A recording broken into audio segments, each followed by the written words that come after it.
So before we begin, I'd like to remind everyone in the gallery to respect the proceedings of this meeting. Any interruptions or disturbances will be addressed promptly, and I will not hesitate to order the removal from the chamber if necessary. If you're asked to leave the chamber, please comply promptly.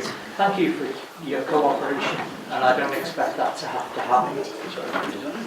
I also need to remind you of all the usual housekeeping messages.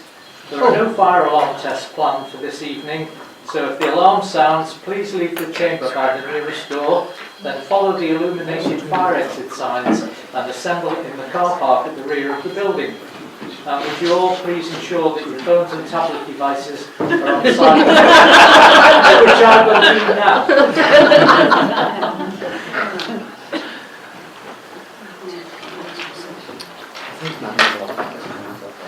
Now I'm checking. I never check.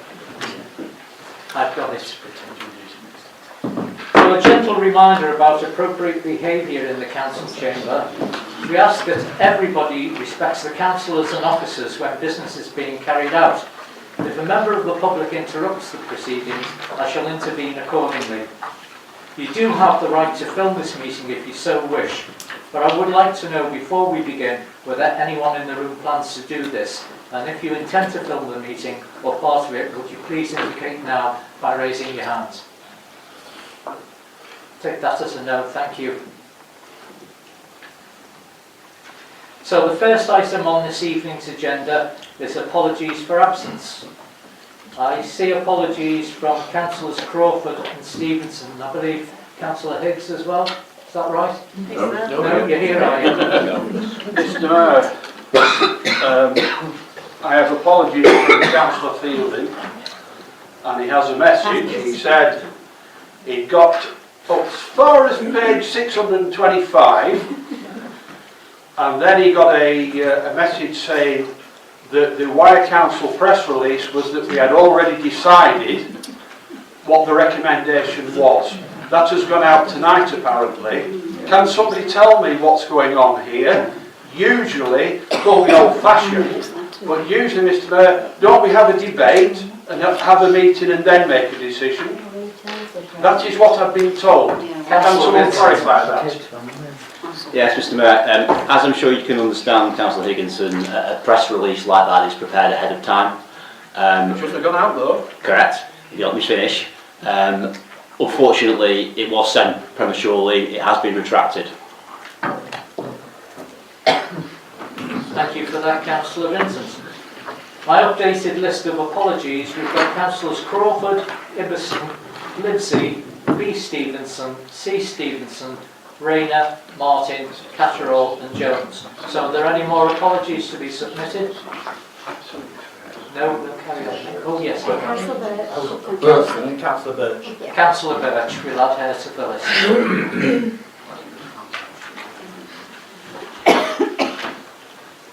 Next item on the agenda is declarations of interest. So do any members or officers have any interest to declare on the items included on the agenda? Again, I'll take that as a no.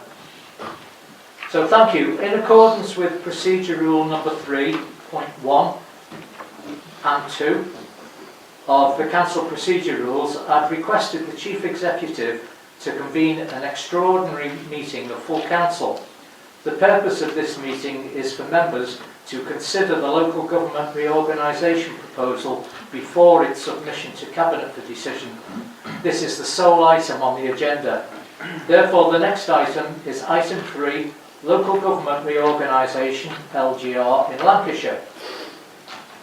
Firstly, I'll outline the procedure for this discussion.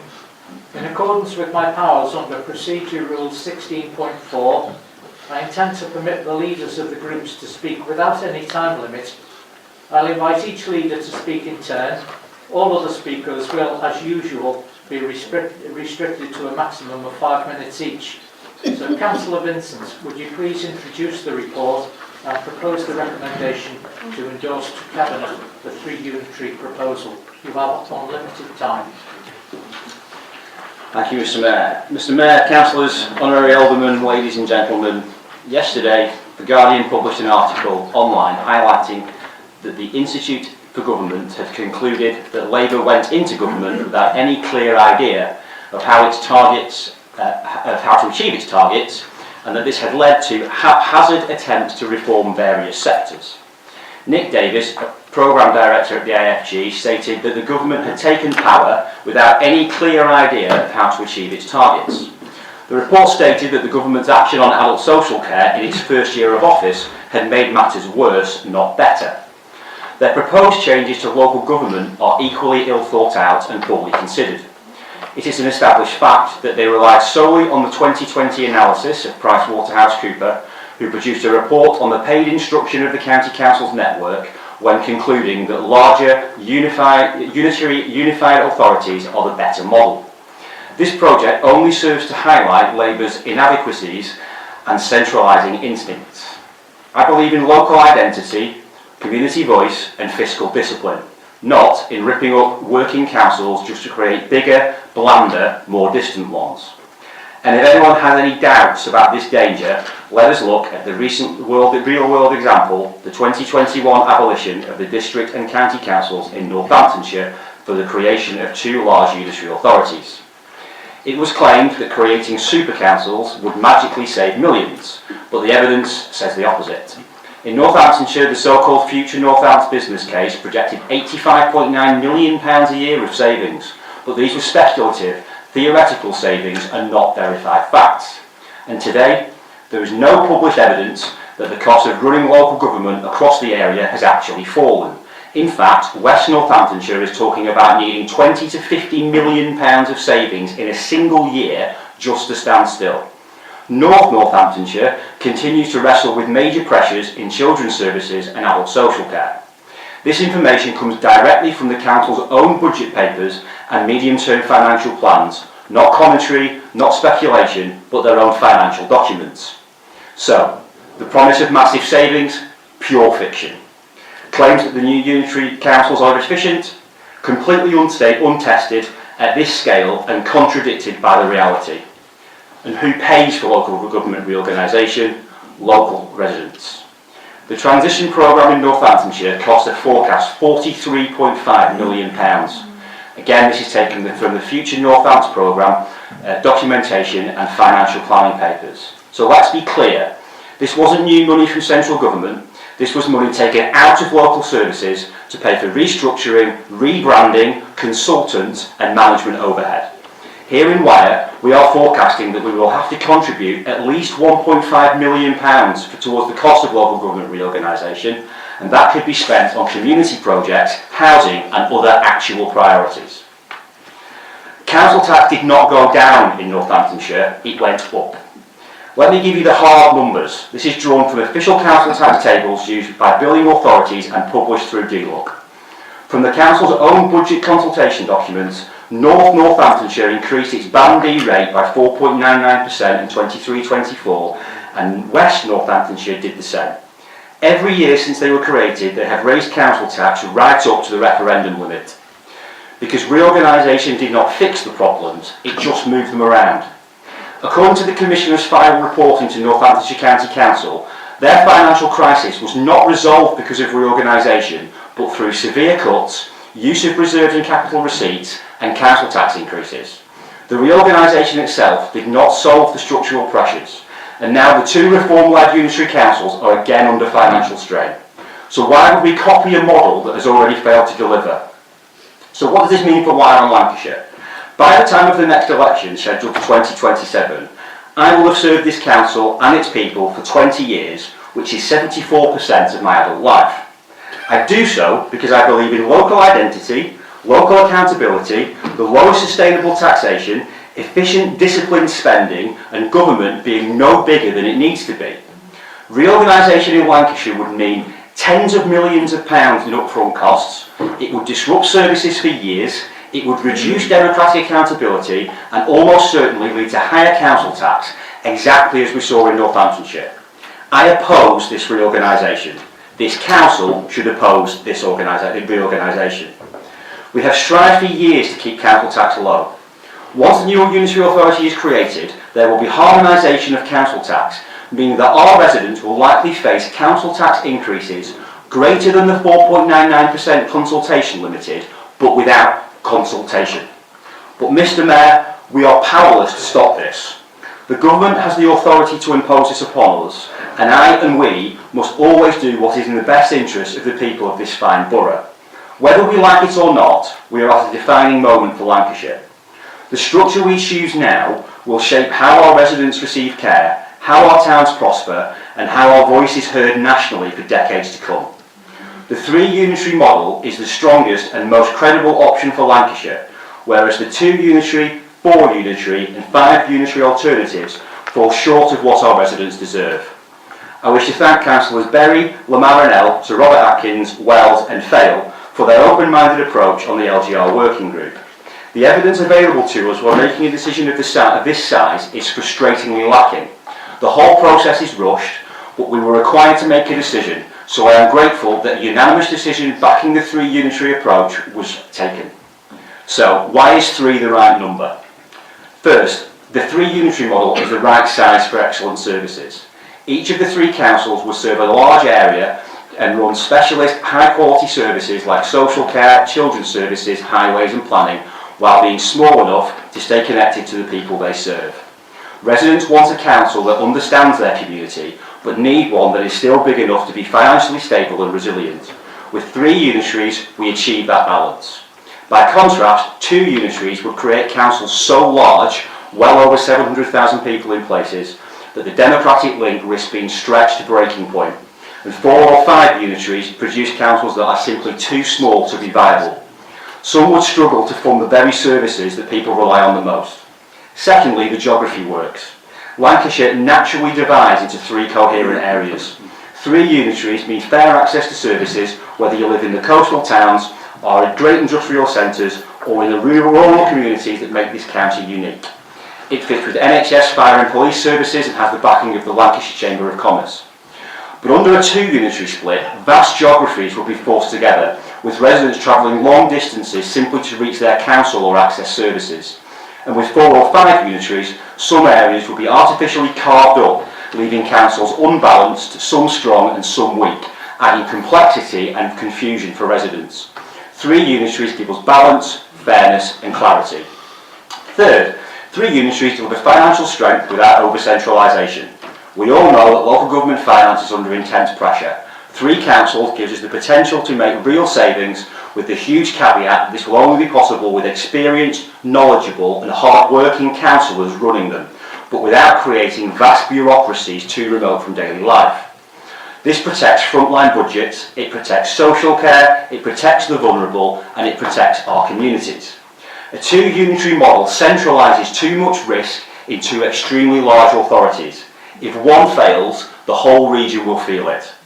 But 4 or 5 councils cannot realise the economies of scale needed to sustain modern services. They will be more fragile, more exposed and more dependent on future cuts or government rescue. 3 unitaries offer stability without the risk. Fourth, democracy must stay local. Residents deserve councillors who are visible, accessible and rooted in their communities. 3 unitaries allow councillors to serve manageable populations and preserve local identity. Under a 2 unitary model, democratic representation thins out, ward sizes balloon and decision makers become distant from the people they serve. Under a 4 or 5 unitary structure, we create fragmentation, too many small authorities, making strategic decisions harder and slower.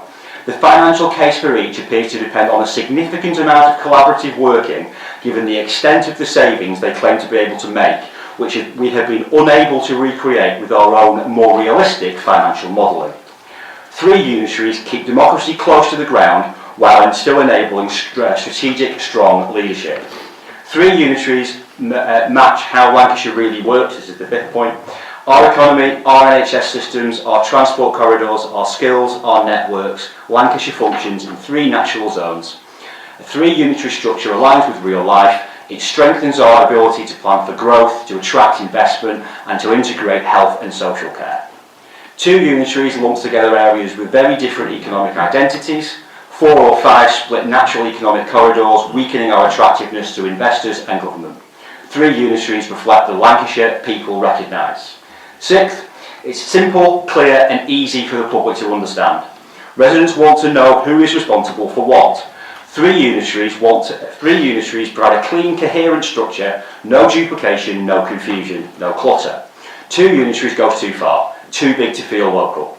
4 or 5 unitaries don't go far enough. Too many boundaries, too much complexity and too much cost. 3 unitaries strikes the sweet spot. The government claim that their LGR programme will create a single tier of local government, but we know that is simply untrue. Town and parish councils will continue, while there will also be a mayoral combined authority above. Wyre is fully parished, save for Poulton-le-Fylde and Poulton-le-Fylde. I wish to speak directly to the residents of those towns when I say that it is for you to decide whether you wish to have a town council. If one is created, you will likely pay a precept and your council tax will increase, but you would have a town council to prevent all local power being centralised. There is a statutory process for the creation of town councils, and this council will support that process if it is invoked by either town. Finally, 3 unitaries strengthens Lancashire's voice. A strong Lancashire combined authority needs partners of balanced size, each with the capacity to lead and credibility to negotiate. With 3 equal partners, no single authority dominates and none is too small to be heard. This is essential for securing the transport investment, the skills, the funding, the housing powers and the economic levers that we need. 2 unitaries risk creating imbalance, 4 or 5 risk creating gridlock. 3 gives us strength and fairness. Mr. Mayor, the question before us is a simple one. What kind of Lancashire do we want to build? I want to build one where services are resilient, where democracy is strong, where local identity matters, where decisions are made close to the people who feel their impact, and where our county stands united and confident on the national stage. The 3 unitary model delivers all of that. It is balanced and it is credible. And above all, if LGR has to happen, it is the proposal that in the best interest of our residents while meeting the government's criteria. For stability, fairness and Lancashire's future, we should choose the 3 unitary model. Thank you, Councillor Vincent, for a very informative report. Is there a seconder for the proposal? I'll second the proposal, Mr. Mayor, and reserve the right to speak later. Thank you, Councillor Berry.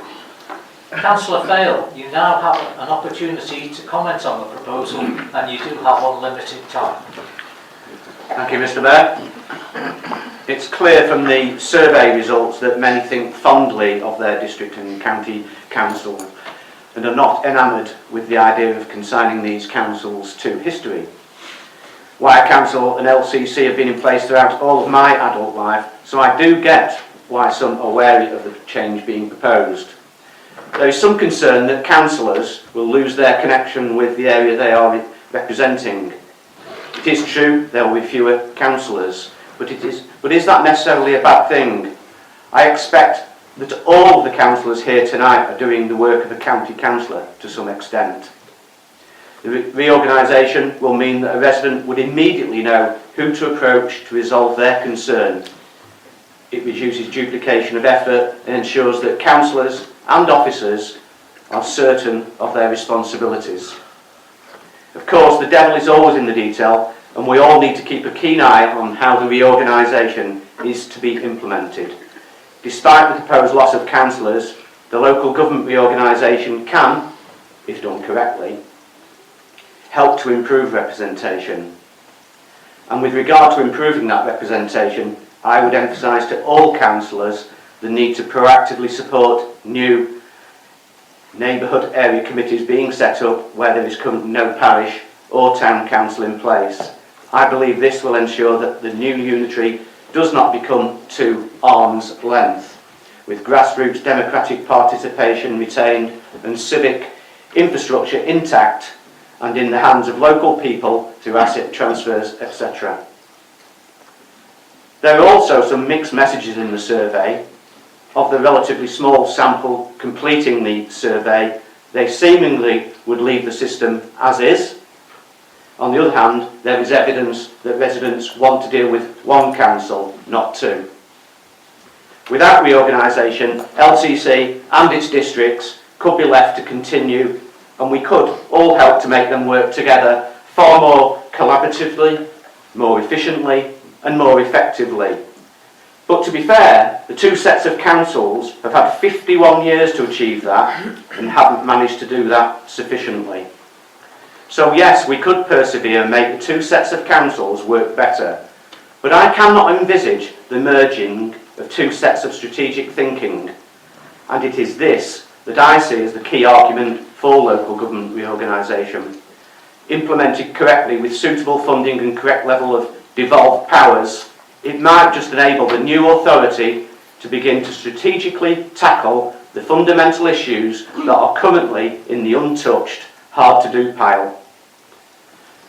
The other day, I was wondering what did people think about the last major council restructure in 1974.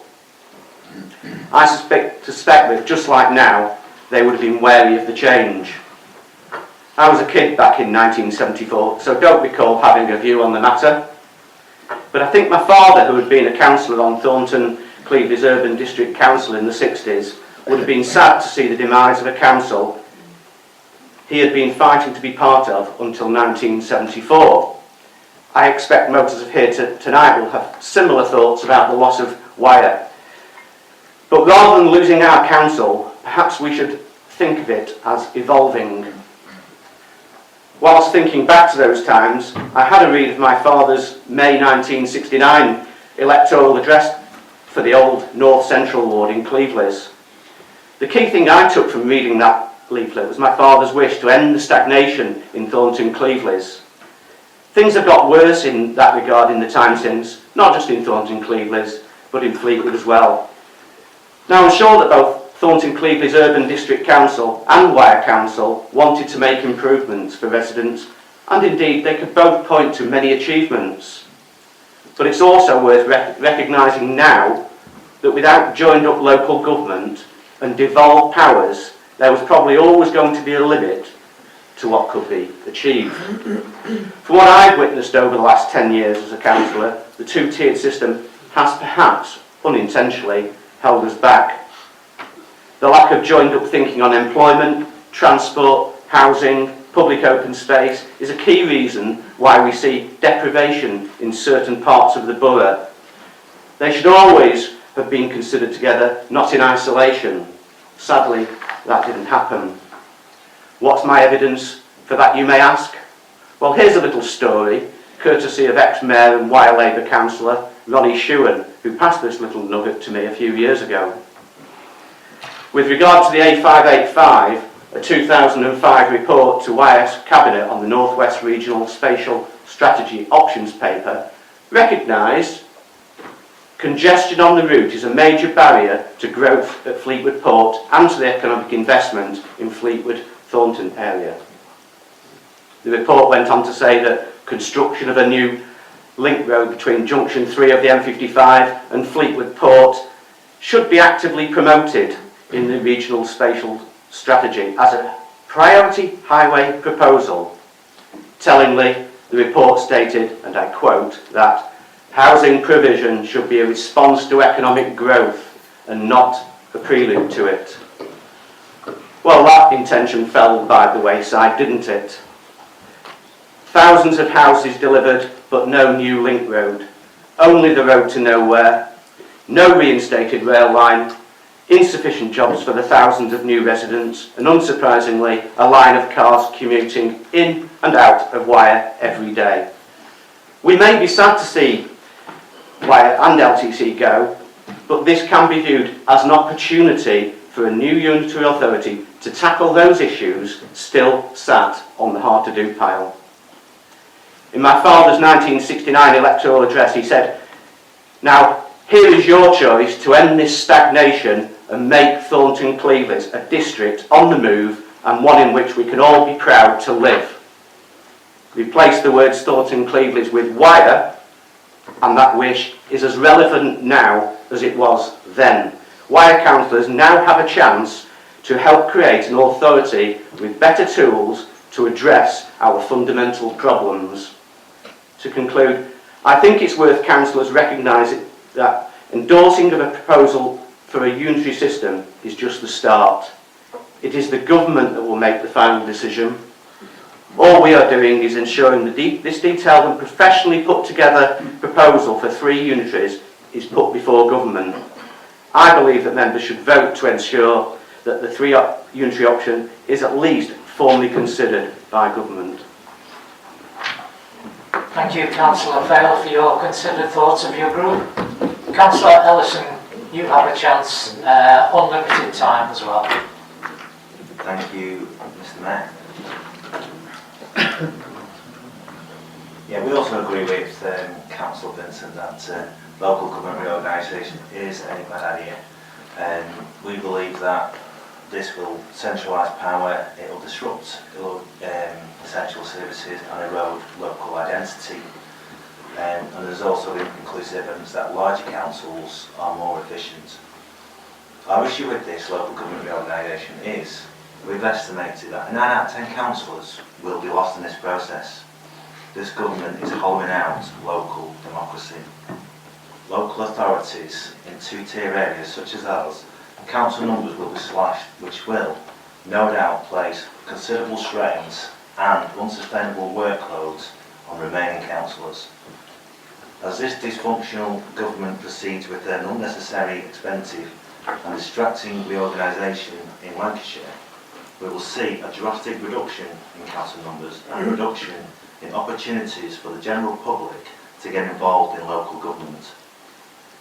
Councillors at Wyre Council receive the best support from the officers and everyone else we ask. With this reorganisation, this will all be gone. Those who do remain will also be working at the stretched capacity. I'm afraid that local government will get less and less local.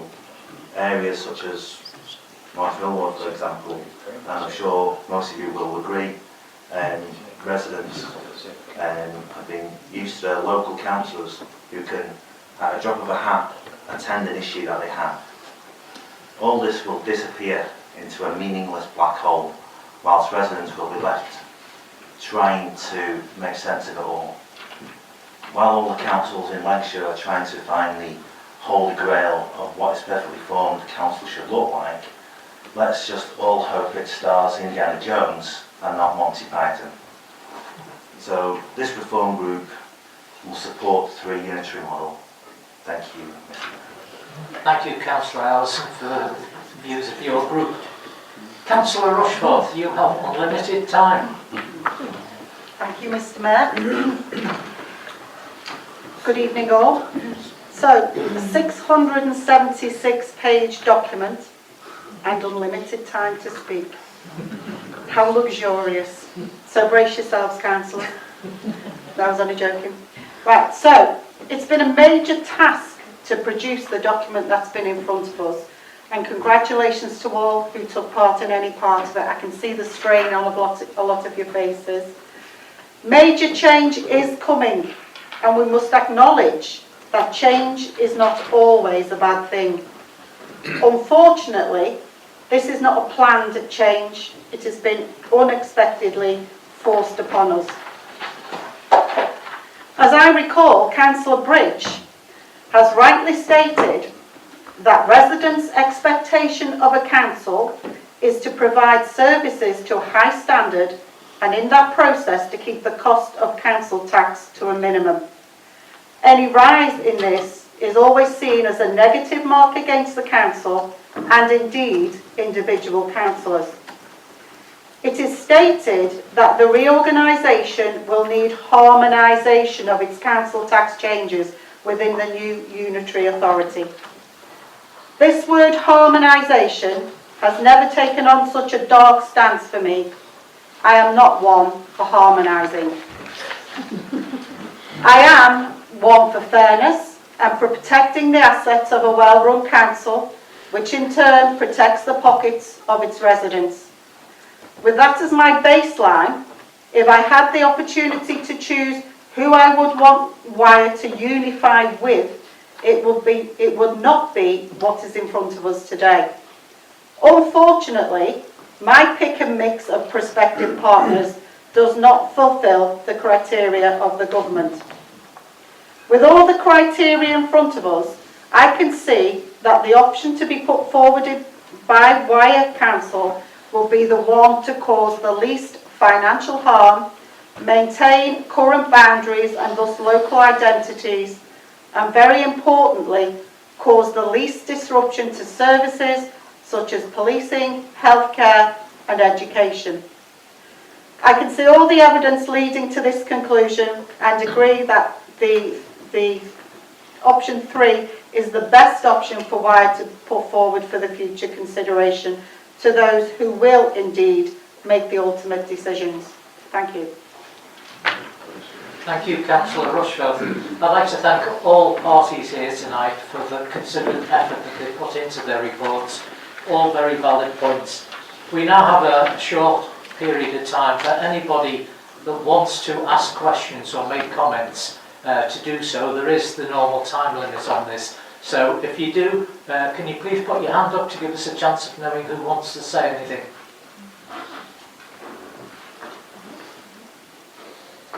Noted, Councillor Berry. Am I the only one? Yeah. Looks like. Mr Mayor and colleagues, the limited survey that took place highlighted the concerns of residents that a new council could be too remote, local voices weakened, local services lost and smaller towns and rural areas overlooked. The residents stressed the need for a future council to provide value for money and competent and reliable services and to work closely with other public services such as the NHS and the police, and have good health and care services, reliable transport, affordable housing and good educational opportunities. They also stressed the importance of sustaining and improving our environment, clean and safe, attractive open spaces and protecting our natural assets. In addition, as councillors, we see the need to propose a unitary authority which will have the strength and clout to make sure a fair share of funding and investment in infrastructure comes to our area, whether this funding is coming from a combined authority, an elected mayor or central government. I think the proposed 3 unitaries will best achieve all these objectives together with the priorities of our residents as best as we can. The size and resources of our proposed unitary here on the coast will match those of the other 2 Lancashire unitaries, giving us an equal voice and in-depth strength to ensure a fair distribution of funds and infrastructure. Yet it will still retain a sense of identity, locality and belonging which our residents do not want to lose. We all share a common interest in promoting our economies on the coast and our rural assets and areas, but we must also share the issue and problems of deprivation, health and other social issues common to seaside towns. I believe the coastal unitary will be best placed to concentrate on tackling these issues, and it's so important that our public services such as health, the police and social services are already aligned within the unitary boundary to help deliver this. With its limited resources, local government, so as to deliver safe and healthy communities, it's very much about partnership working and the prevent strategies. Prevent in health so that we see that our residents can have a safe and improve the health possibilities of all our residents. Having such services partners already in place will ensure continuity of service for our residents and minimise costs and disruption within the LGR process. Residents also stress the importance of our environment. As coastal authorities, we are already working together to improve bathing water quality, protect Morecambe Bay and our rivers, including the Lune, the Wyre and the Ribble, and equally important, protecting our residents from flooding. Mr Mayor, I think the proposed 3 unitaries achieve a fair balance between having a unitary which will have the strength and power to deliver for our area the opportunities of devolution, but also deliver the services and sense of identity and belonging which our residents want to have. I therefore support this recommendation. Thank you, Mr. Mayor. Thank you, Councillor Berry. Have we missed anybody that wants to ask a question or make a point? If anyone wants to, please raise your hand now. Take that as a no. Thank you. So, Councillor Vincent, as the proposer of the recommendation, would you please respond to the discussion? Thank you. I will, Mr. Mayor, thank you. I'm not going to play politics with this. I'm grateful to all the group leaders for supporting it. I think it's the right decision. It's a pragmatic decision. Democratic deficit will be significant. The easiest place to highlight that is Fleetwood.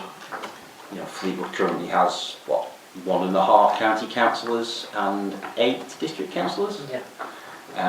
And so that is likely to change to, well, if you work off county wards, and 2 per ward, it'll be 3 councillors. Yeah. So there is a democratic deficit. So all of this assumes that none of us do anything for our wards, and that you can just double up on county boundaries. The quality of representation that people get will suffer.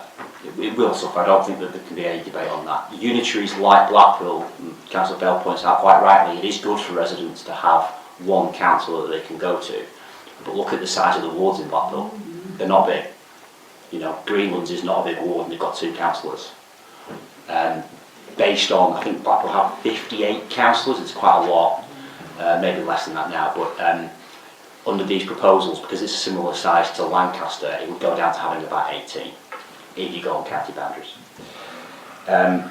With regards to what Councillor Fale says about the abolition of Thornton Cleely's Town Council, I have my own optimism that this is going to be any different, but we've seen in Northamptonshire, we've seen in Cumbria, we've seen in North Yorkshire that the only change isn't really felt by the residents. It's business as usual, other than the fact that you've got a big council and fewer councillors and it's less local. So I'm not sure who benefits, really. As Councillor Fale also says, though, we are now in the government's hands. So if we pass this, it will come to Cabinet next Wednesday, it will be submitted to government, and it will be for them. What happens next, who knows? If they hit their timetable, who knows? There are motions going before councils left, right and centre that have elections next year to try and delay them. We don't have that consideration. So we will have to wait and see what happens and if they hit the timetable. But I'm grateful to everybody for collaborative working, grateful again to the members' working group, particularly Councillors Fale and Wells, because it would have been easy to play politics with this, and grateful to the other leaders that they've not done as well. This is the least worst option for Wyre. I'd rather it wasn't happening, but if it has to happen, it should be this. Thank you, Councillor Vincent. Before we move to the vote, I'd like to echo what Councillor Vincent said about the cooperation of everyone and hard work of everyone that's been involved in this. So thank you, everyone. Yes. It's remiss of me. Can I just say that the officers, the amount of work that they've done on this, particularly